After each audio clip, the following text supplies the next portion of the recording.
Hello students, welcome back to the channel, and today we will discuss the topic of class 12, that is dialectics. And the topic we have discussed so far, you can go through the playlist. Okay, so topic को शुरू करने से पहले आप एक अच्छा सा काम कीजिए, चैनल का बेल आइकन जो है उसको प्रेस कीजिए और चैनल को सब्सक्राइब कीजिए and watch the video till the end, और वीडियो को लास्ट तक देखा करिए.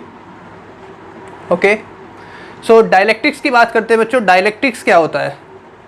अब तक हमने एक चीज़ पढ़ी थी कि चार्जेस का मूव करना.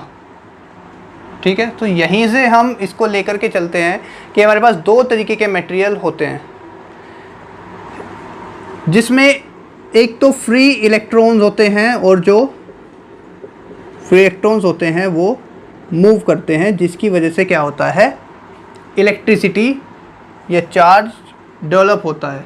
ठीक है, या ये कह सकते हैं हम कि इलेक्ट्रिसिटी डेवलप होती है इन चार्जेस के मूव करने की वजह से.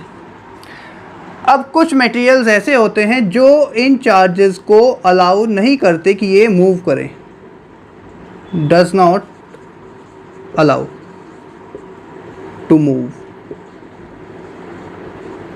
अब ये जो चार्जेस मूव नहीं करते हैं तो इनमें जो है आपका कंडक्टिविटी या इलेक्ट्रिसिटी नहीं होगी, यानी कि कंडक्ट नहीं करेंगे, ये कंडक्शन नहीं करेंगे. और इस तरीके के मटेरियल्स को हम बोलते हैं insulators. And these insulators are also known as dielectrics. और इन्हीं इंसुलेटर्स को हम क्या बोलते हैं? Dielectrics. Remember this thing, the material or the substance or the medium which does not allow to move the charges which does not allow to move the free electrons. जो आपके क्या हैं, फ्री इलेक्ट्रॉन्स को, जिनकी वजह से conductivity होती है, कंडक्शन होता है, उनको अलाउ नहीं करते कि वो मूव करे, ऐसे मटेरियल्स को हम क्या बोलते हैं? इंसुलेटर्स और डाइलेक्ट्रिक्स. क्लियर? एग्जाम्पल्स आपके पास बहुत सारे हैं, रबर, प्लास्टिक, बहुत सारे एग्जाम्पल्स हैं.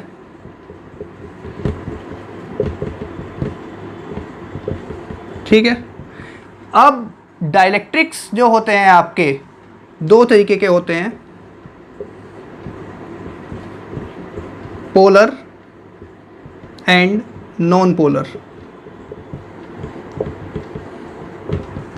पोल्स की हम इससे पहले बात कर चुके हैं, या फिर हम डाइपोल की बात कर चुके हैं,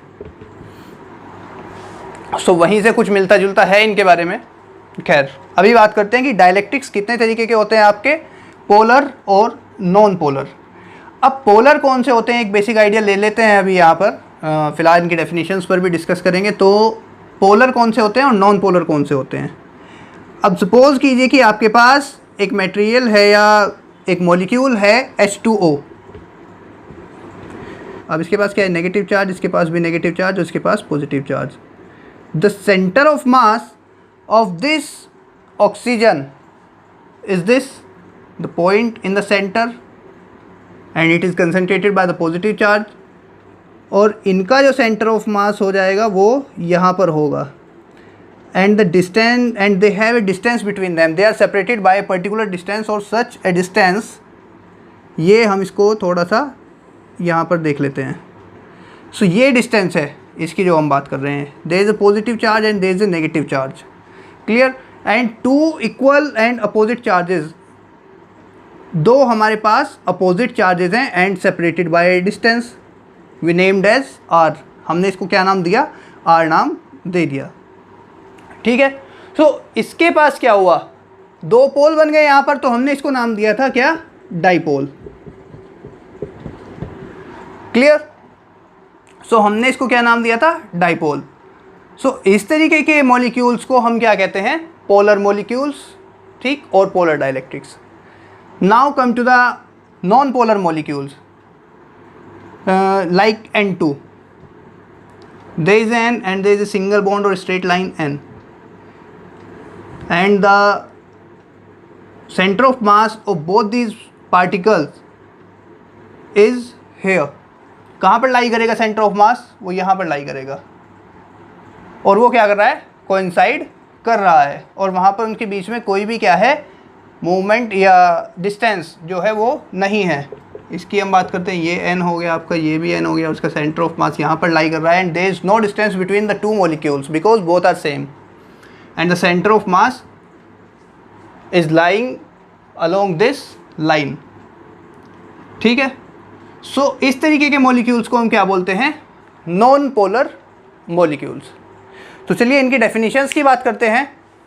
सबसे पहले बात करेंगे हम किसकी, डाइलेक्ट्रिक्स की। What is the definition of dielectric? So according to the definition, dielectric is a material which does not allow the flow of charges but permits them to exert electrostatic force on each other। ये क्या कह रहा है कि कोई ऐसा material जो आपका फ्लो ऑफ चार्जेस को अलाउ नहीं करेगा बट एक्सर्ट करेगा क्या, इलेक्ट्रोस्टैटिक फोर्स, एक दूसरे पर वो क्या करेंगे, इलेक्ट्रोस्टैटिक फोर्स एक्सर्ट करेंगे। ठीक है, एग्जाम्पल मैंने आपको बताए थे, ऐसे ही rubber, glass, plastic, stone etcetera, बहुत सारे एग्जाम्पल्स हैं। अब दो तरीके के आपको डाइलेक्ट्रिक्स बताए गए थे, पोलर और नॉन पोलर। सो पोलर डाइलेक्ट्रिक्स कौन से होते हैं और नॉन पोलर डाइलेक्ट्रिक्स कौन से होते हैं आपको समझाया। तो डेफिनेशन आपकी क्या है, यहाँ पर बोर्ड पर है, a molecule in which the centre of mass does not coincide with the negative charges. जो आपका पॉजिटिव चार्जेस का जो सेंटर ऑफ मास है वो कोइंसाइड नहीं करेगा with the centre of mass of negative charges. देखिए आप यहाँ पर फिगर में देख सकते हैं जो डायग्राम बना हुआ है, यहाँ पर HCl का हमने एग्जाम्पल लिया और HCl पर जो होता है हमारा नेगेटिव चार्ज होता है एंड H पर हमारा पॉजिटिव चार्ज होता है। सो इनका जो सेंटर ऑफ मास है वो क्या है, उनके बीच में क्या है, एक डिस्टेंस क्रिएट हो रहा है और उनका अपना क्या है, एक डाइपोल मूवमेंट है and the direction of dipole movement is negative to positive charge. Clear? So ऐसे ही हमने एक एग्जाम्पल लिया था H2O का, NH3 का हम एग्जाम्पल ले सकते हैं। सो ऐसा डाइलेक्ट्रिक जिसका जो सेंटर ऑफ मास है नेगेटिव और पॉजिटिव चार्जेस का वो कोइंसाइड ना करे। क्लियर? चलिए अब इस पर जो इफेक्ट पड़ेगा इलेक्ट्रिक फील्ड का वो क्या होगा, the effect of electric field on the polar dielectric और नॉन पोलर डाइलेक्ट्रिक। पहले हम पोलर की बात कर लेते हैं। सो ये क्या करेगा, इसका अपना जो डाइपोल मोमेंट है P वो उसको क्या करेगा, अलाइन कर लेगा in the direction of electric field. Suppose करिए the electric field is exert in this direction and the dipole the polar dielectric is in this position, so it will align itself as per the external electric field। ये अपने आप को क्या करेगा, इस तरीके से अलाइन कर लेगा, नेगेटिव टू पॉजिटिव इसकी डायरेक्शन हो जाएगी और ये इस तरीके से अपने आप को क्या कर लेगा, अलाइन कर लेगा। इसी को हम कहते हैं effect of electric field, external electric field on polar molecules, और इसी को हम पोलराइजेशन भी बोलते हैं। चलिए नेक्स्ट बात करते हैं अब नॉन पोलर मॉलिक्यूल्स की। सो इसकी जस्ट सिंपल सी डेफिनेशन है, the centre of mass of positive charge coincides with the centre of mass of negative charge. ये क्या करेगा, इस लाइन के लॉन्ग अलाइन करेगा, लाइक H2, CO2, O2। सो ये सारे क्या है आपके नॉन पोलर मॉलिक्यूल्स के क्या है, एग्जाम्पल हैं। क्लियर? और इस पर अगर इलेक्ट्रिक फील्ड का इफेक्ट देखा जाए तो क्या करता है, ये पहले जो है आपको इस पर क्या होगा, नेट जो डाइपोल मोमेंट है वो डेवलप होगा और उसके बाद ये क्या है, अपने आप को इलेक्ट्रिक फील्ड में अलाइन करते हैं। ठीक है, सो नेक्स्ट हम बात करेंगे डाइलेक्ट्रिक स्ट्रेंथ की और उसके बाद हम बात करेंगे बिहेवियर ऑफ डाइलेक्ट्रिक्स की इन इलेक्ट्रिक फील्ड की, वो इलेक्ट्रिक फील्ड में किस तरीके से बिहेव करेंगे। ठीक, सो वहाँ पर ये बहुत ज़्यादा अच्छे से समझ में आ जाएगा आप लोगों को। चलिए तो नेक्स्ट बात करते हैं डाइलेक्ट्रिक स्ट्रेंथ। अब स्ट्रेंथ की बात करें तो उसकी पोटेंशियलिटी या फिर उसका जो है स्टेबिलिटी, कि कब तक कोई डाइलेक्ट्रिक जो है बिना टूटे स्टेबल रह सकता है इलेक्ट्रिक फील्ड में।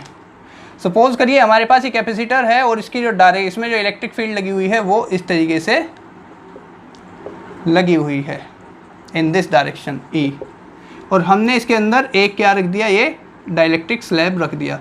अब डाइलेक्ट्रिक स्लैब की जो आपकी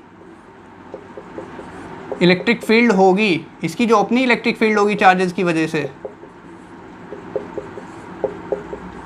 वो किस डायरेक्शन होगी, ये। अब ये जो इसकी जो स्ट्रेंथ है वो कैसे पता लगेगी, कब तक ये क्या है, रोक पाता है यहाँ से, या कितनी इलेक्ट्रिक फील्ड जो है वो रोक पाता है कि पास ना हो। Up to which it will not break, ये कहाँ तक जो है, कब तक ये जो है ब्रेक नहीं होगा। सो वहाँ पर हम इसको क्या कहते हैं, डाइलेक्ट्रिक स्ट्रेंथ। क्लियर। सो इसकी भी डेफिनेशन की हम बात करते हैं।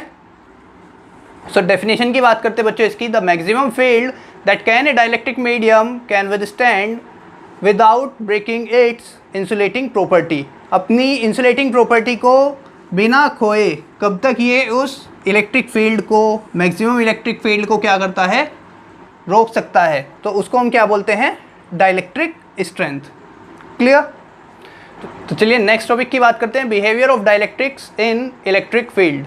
तो बच्चों इस टॉपिक में हमने क्या किया, एक कैपेसिटर लिया, let's consider a capacitor of electric field E note, जिसकी इलेक्ट्रिक फील्ड कितनी है, having electric field E naught, और उसमें हम क्या रखते हैं, एक डाइलेक्ट्रिक स्लैब रखते हैं। एक dielectric slab is placed in it, जिस डाइलेक्ट्रिक स्लैब की जो इलेक्ट्रिक फील्ड है वो कितनी है, E P, which opposes the electric field of the capacitor. क्योंकि पोजीशन या डायरेक्शन हम कहें इलेक्ट्रिक फील्ड ऑफ कैपेसिटर की कौन सी होगी, positive to negative, that is E naught, और जो आपकी डाइलेक्ट्रिक स्लैब है इसकी जो डायरेक्शन होगी वो भी पॉजिटिव टू नेगेटिव होगी in the opposite direction of the electric field of the capacitor. जो कैपेसिटर की इलेक्ट्रिक फील्ड है उसके अपोजिट डायरेक्शन में जो क्या करेगी, इसका अपोज करेगी। अब ये अपोज कर रही है तो इसकी जो इलेक्ट्रिक फील्ड होगी वो क्या करेगी, डिक्रीज करेगी। सो हमने उसको नाम दिया ई। क्लियर।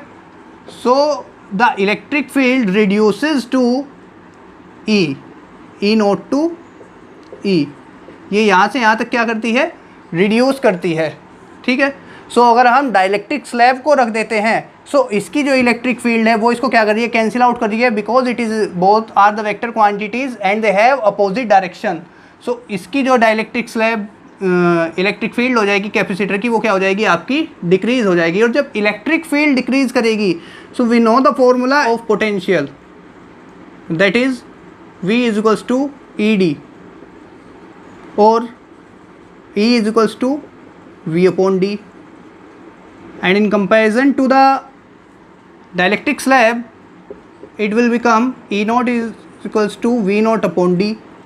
और अगर हम इन दोनों को कंपेयर करें, डिवाइड करें, E naught upon E is equals to V naught upon D upon V upon D, it will cancel out and become V naught upon V। So potential difference also changes and it decreases from V to V naught। So both the things are clear, the electric field and potential both are decreases। Now let's move on to the capacitance, the effect on capacitance of dielectric slab। Let the charge is Q is equals to CV before dielectric and the charge remains same because the battery is not connected, so Q is equals to also C naught and V naught। ठीक है, charge जो है आपका same रहेगा क्योंकि battery हमारे पास क्या है, यहाँ पर कनेक्ट नहीं है। So Q is equals to CV हो जाएगा आपका, और Q इज इक्वल्स टू क्या हो जाएगा, C naught V naught after the dielectric slab. Here C is the capacitance without dielectric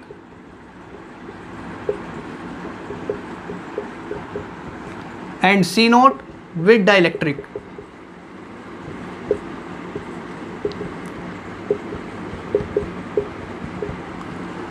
और अगर हम इसको कंपेयर करते हैं तो Q is equals to C V, दोनों को कंपेयर करें तो C V is equals to C naught V note.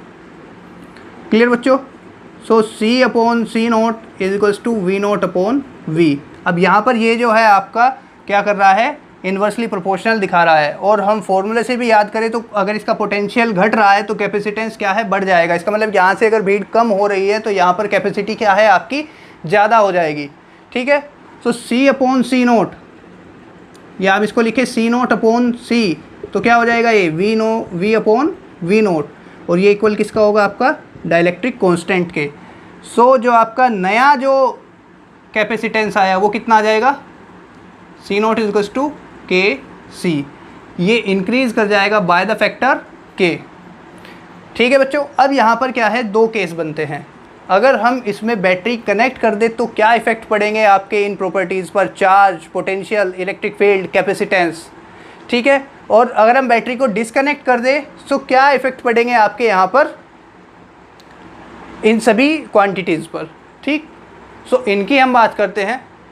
यहाँ पर आपने देख लिया है, क्योंकि अगर हम इसमें डाइलेक्ट्रिक स्लैब को लगा देते हैं तो इलेक्ट्रिक फील्ड डिक्रीज़ करेगी, और इलेक्ट्रिक फील्ड डिक्रीज़ करेगी इट मीन्स पोटेंशियल भी आपका क्या है, डिक्रीज़ करेगा। और potential is related to the capacitance in case of capacitor. If the potential decreases the capacitance increases. So both the things are clear.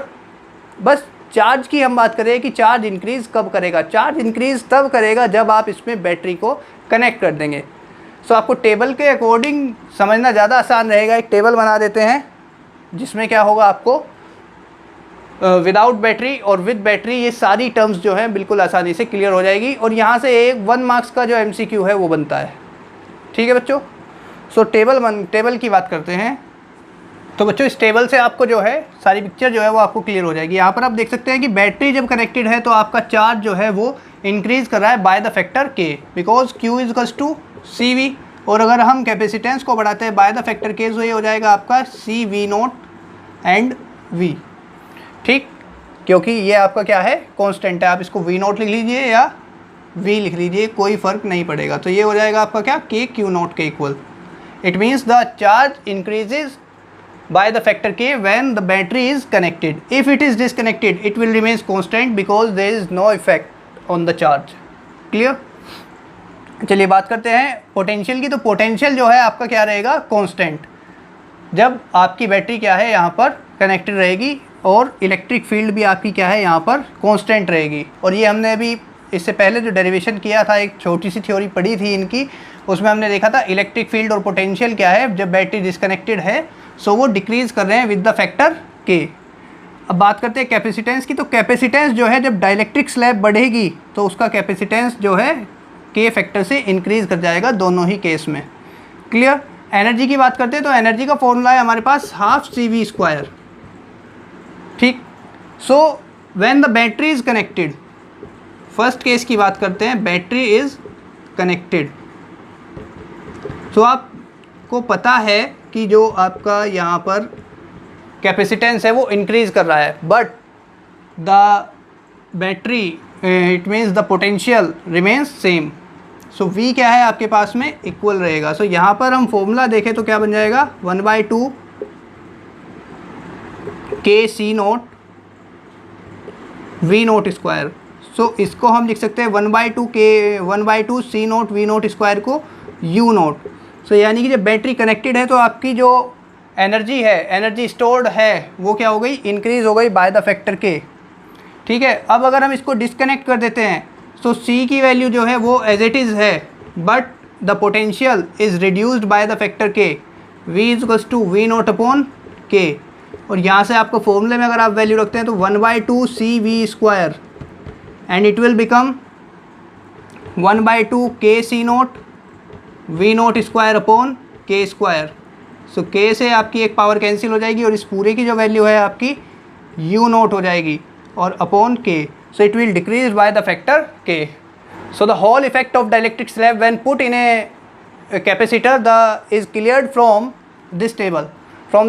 तो यहाँ से आप क्या है इसको पढ़ सकते हैं और आसानी से आपको जो है 1 मार्क्स के क्वेश्चन बिल्कुल क्लियर हो जाएंगे यहाँ से। तो डाइलेक्ट्रिक स्लैब या dielectric polar, non polar dielectric और डाइलेक्ट्रिक स्ट्रेंथ, ये सब चीज़ें क्या होती है यहाँ से हमने इस लेक्चर में पढ़ा है। So the remaining topic will be discuss in the next video. तब तक के लिए आप इस वीडियो को देखिए और जो भी आपकी क्वारीज है आप कमेंट बॉक्स में डाल सकते हैं, एंड योर व्यूज़ जो आप सजेशन देना चाहते हैं वीडियो से related, please like and share the video and subscribe this channel. जय हिंद।